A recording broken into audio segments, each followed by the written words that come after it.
So I grew up filming skateboarding videos, and that means I'm a bit obsessed with fisheye lenses like this one. When it comes to smartphones though, fisheye lenses usually kind of suck. Just as a basis for comparison, this is the fisheye lens that Nothing released for the CMF Phone 2 Pro, and there's like barely any distortion. It gets really blurry if you get close up, like the background and the edges get really blurry.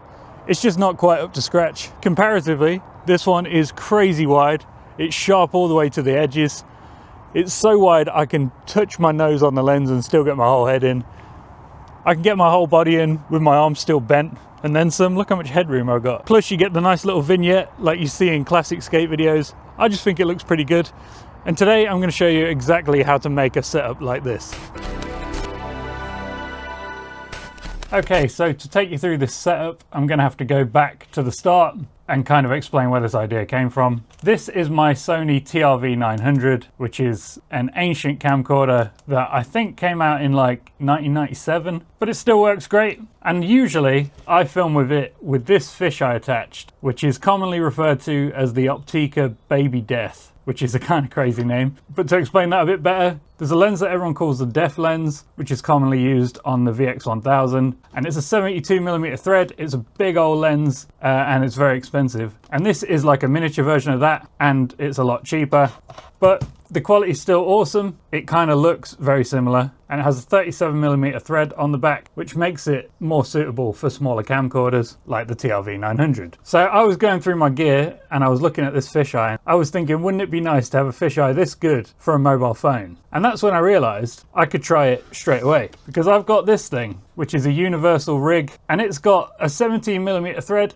and a 37mm thread, so you can attach mobile phone lenses. 37mm is actually quite a common size for mobile phone lenses, and that means you can just screw the Baby Death right on here. You can twist this whole part around in the middle. It's a bit stiff, so no matter where your lens is located, you should be able to line it up nicely. And we also got up and down movement on this axis here. It's very adjustable. Honestly, it's not my favorite rig, this. It doesn't really account for chunky camera bumps. A lot of the phones I use have very chunky camera bumps. Like for instance, look at the X200 Pro. That sticks out really far, and when you use it in this case, it kind of just about fits, but then other phones don't fit so well. But this does work. What I actually prefer to use, rather than this, is one of these cases, which has 17mm thread in over every lens. This one's for the X200 Pro, which, you know, is a bit older. I do have the X300 Pro and newer phones, but I already had this case, so that's what I've been experimenting with. And if you get one of these, this is just a step ring.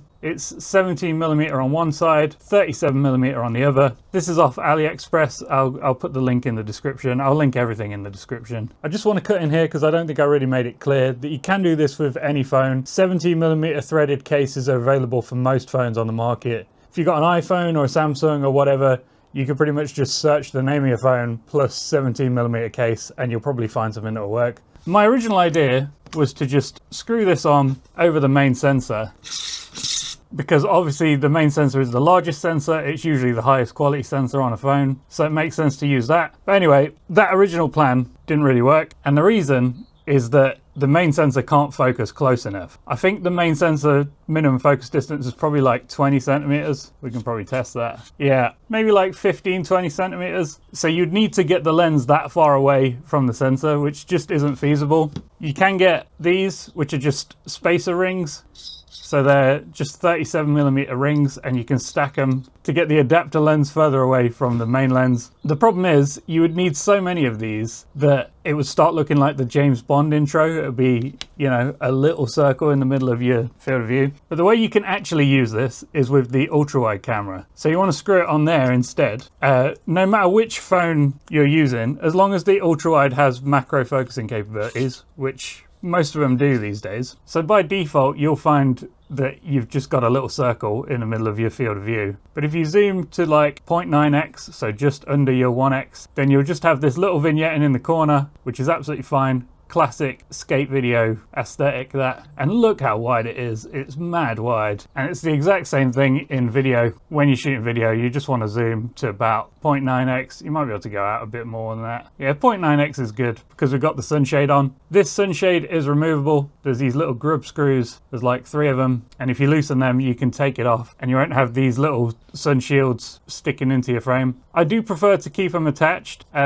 just because it's a bit safer. It kind of reduces the risk of knocking this bulbous glass on things. So what I do is I tighten it down and I loosen the sunshade and I twist the sunshade so that the largest lips are at the top and the bottom of the frame. And then when you're filming in 16:9, most of that will be cropped out anyway. So it's the exact same case as it always has been with, even with old camcorders like this one. You have to disable image stabilization to stop the corners of the lens from wobbling about like jelly, because that looks awful. And it'll be a slightly different method on different phones, but I've mainly been using this with Vivo phones just because I like Vivo phones. On a Vivo phone, you'll need to hit this cog icon at the top, go to more settings, find the menu called professional functions, and toggle off video stabilization, which is the bottom one. Once you've done that, there'll be no more wiggling about. They'll be stuck in the corner of the frame. And I wouldn't worry about image stabilization because this lens is so wide that it always looks pretty stable. Unless you're like really shaking it, you'll get a pretty decent image. So that's the basic setup. But if you're anything like me, you'll be thinking that the X200 Ultra has the largest ultrawide sensor and probably makes the most sense to use. And I'm right there with you. So with the X200 Ultra, things are a little bit different. And the reason is the ultrawide camera on this phone with its massive sensor can't focus as close as on the X200 Pro and X300 Pro. It can focus close, but it's yeah, like a few centimeters away. And I don't have a case like this with the lens threading for this phone. Well, actually I do. All right, let's just get this out of the way. I ordered this case for it. It's a really nice case. This one's from Niwa. And I really like this one because it has MagSafe magnets built in, and it's just a really high quality case. But this one only has lens threading on the telephoto and main camera. There isn't actually threading on the ultrawide. So if you want to do this, don't order this case. Generally speaking, I would recommend it, but not if you're trying to put a lens in front of the ultrawide. So I'm going to have to return this, and I'm going to order one of these type of cases off AliExpress just for this purpose. So the only way I've been using it is with this adapter thing. But this setup isn't ideal because you see how far I have to have the phone clamped up to get it centered over the lens. It does work, but it's a bit jank, and I'm a bit nervous it's gonna fall apart. So if I put the lens on straight up just to show you, it's just not gonna focus. Everything will be out of focus all the time. It's because you need these spacers to get the lens further away from the phone itself. I've managed to get away with using 5, but I think in an ideal world you should probably order 6 of these spacers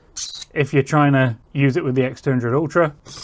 And it does make for a bit of a monster rig, like it sticks out pretty far, but I actually think it looks quite cool. And obviously it's the exact same case with this. You can take off the sunshade if you want to make sure you don't have the edges in the frame. But if you zoom in a bit and use Pro Video mode, you can get a pretty decent image at about 31mm zoom. I'm looking forward to experimenting with this more. This setup's just a bit too jank for me to go out and film with, so everything in this video has been with the X200 Pro. But yeah, I'll be experimenting more once I get a better case for the X200 Ultra. So sorry that was a big information dump. There was a lot to talk about with this. But yeah, check down in the description if you want to buy any of this. This Opteka lens has been discontinued for a long time now, I believe, but there are lenses that look almost identical and they're probably made in the same factory, so I'll link them down below. They tend to go for about £60–70 in the UK, which I think is a good deal for this quality of optics. But yeah, I think that's enough blabbering. Let's take this lens outside and see what kind of photos and videos we can get.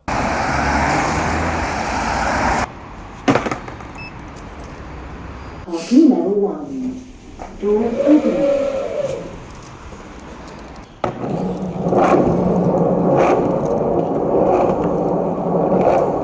Alright, so just to give you an idea of how wide this lens is, I'm going to stand in the same spot here. This is the main camera. Here's our ultra wide. And now I'll screw the lens on. Here's how wide it is with the lens on, with the sunshade removed, and it zoomed all the way out. And you see, it's really hard not to get my hand in. If I grip my phone normally, you can see my fingers. But I like to film with it at about 0.9x, which just gives you these little vignettes in the corner. And yeah, I've still got the problem with my hand. I might need to figure out some kind of handle for this setup. It's just crazy wide.